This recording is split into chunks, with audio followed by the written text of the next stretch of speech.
like a ball.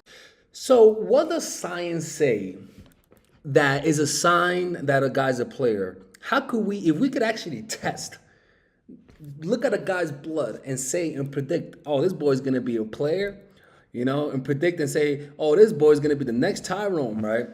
How could we predict that? There's actually a test that you could do, okay? And it's very simple. Men who have high testosterone are more likely to cheat than men who have low testosterone. And why is that? Let me tell you why. Especially if a guy is also his life is more about stimulation. Like some people are more dopamine fueled than others. Some other people are more oxytocin fueled by connection. Some people are more dopamine fueled. They need new things consistently to keep them engaged. And in fact, boys is crazy. Studies show that boys are less a boy's dopaminergic system is stimulated a lot less than a woman than a girl, and that's why boys need to take more risk to feel alive, to feel dopamine, because they feel it less. A woman will feel more dopamine a lot more often than a man do by the same stimulation. So boys would naturally need a higher dose of stimulation to actually feel the same level of dopamine than a woman, even if they're having the same stimulus. You know, so it naturally lends men to actually be more adventurous. Actually, men are, what does it say here? Because I actually took some notes. Men are 13 times more into adventurous sex. Like men are more into group sex, 13 times more than women are. They're naturally more into kinky type of stuff than women are, right? Women are more happy with the little things. Men need a lot. And that's why men naturally are more monopolistic in a way. They need to dominate in order to feel assured. When a woman just needs a kid, a man needs a fucking nation to control in order to feel strong. And that's because we're fueled by two things, right? Vasopressin, dopamine, and most importantly, testosterone. Especially with women, when a man sees you, not only does dopamine is released, which is exciting. He says, "Oh, maybe I could get some poom poom," right? But also with the dopamine, that dopamine is marinated by testosterone. So not only he's excited emotionally, but his dick is excited. So that combination creates that sexual attraction, right? By the way, we're having a seminar in New York City, January 18th about social intelligence. We moved it up from the 8th, no, we moved it up from the 11th to the 18th because we just won't have the time. So if you guys want to attend online, purchase tickets down below. If you want to attend in person, purchase tickets down below.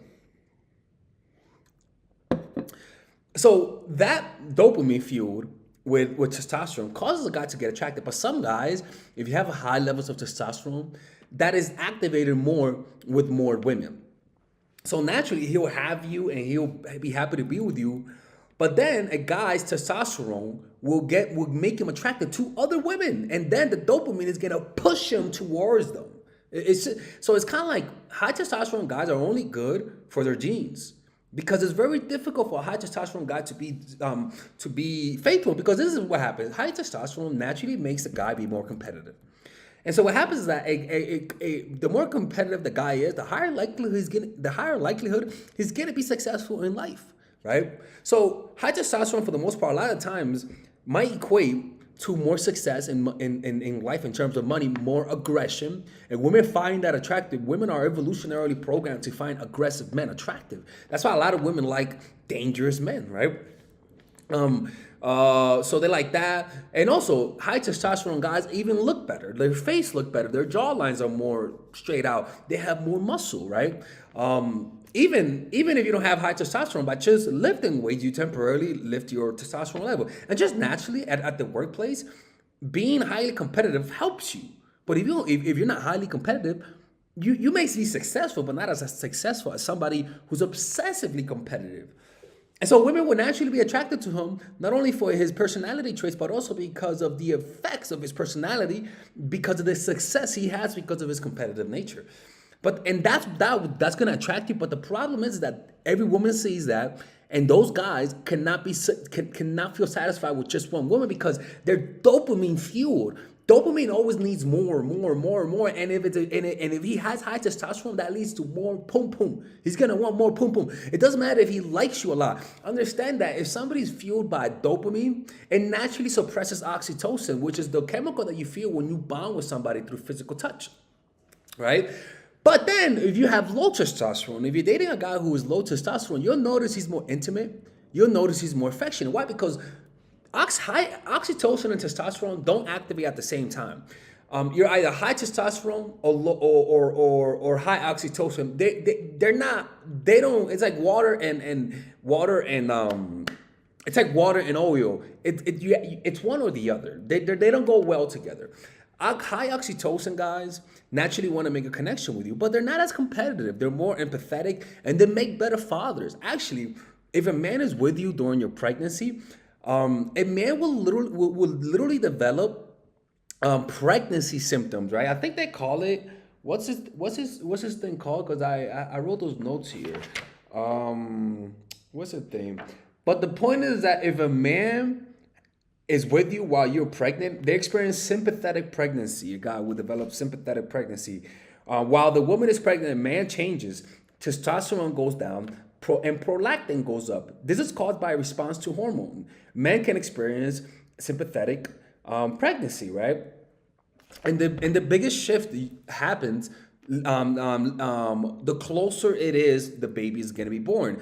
And so what happens with that guy is that he gains weight, his test levels go down, he doesn't want to have as much sex. But naturally, when test levels goes down, oxytocin goes up, he connects with you more, it does support you emotionally and physically, he's there for you. Low testosterone men just make the best fathers. You know what I'm saying? They're more understanding. High testosterone guys are less understanding. They're less sympathetic. They're less empathetic towards you, right? Because they're just naturally more aggressive by nature. And then after 6 weeks after the baby's born, actually from birth to 6 weeks, his testosterone levels stay down until 6 weeks, right? And then testosterone level go up. And I believe that there's a correlation that after 6 weeks, a man cheats. I don't know. I'm just saying, like, because it only makes sense. So it's a dilemma here. You're mostly attracted to high testosterone men, but high testosterone men are the most unfaithful out of all of them. How fucking crazy is that, right? But it only makes sense because every woman wants that. And unfortunately, even if you get with a guy who is low testosterone and high oxytocin and he has great connection, a part of you is going to miss that asshole. A part of you is going to want a little bit of high testosterone man, a little bit of muscle, a little bit of aggression in your life. It makes you feel alive. And that's why some women have extramarital relationships. That's why women have affairs. Because they usually hook up with the high testosterone men, the black wolf, the lone wolf. You know what I'm saying? All right, ladies and gentlemen, if you guys ever want to learn how to use your feminine energy to influence people, learn how to use your masculine energy to become more assertive, and also learn how to blend both energies to improve your dating life, your spiritual life, honestly, your relationship life, your family life, your career life, this is the course for you. If I had to make a course for my nieces, I have two nieces, one is 19 and one is 15. 16. Holy shit. Oh my God, he's a bad fucking uncle. He's a bad uncle. Get him. Shut up, Melissa. You should get this course, right? And this is the course that I will make for them. So, for example, watch the curriculum, right? In the first week, we're going to be showing you how to establish a strong masculine foundation without letting it hurt your feminine energy.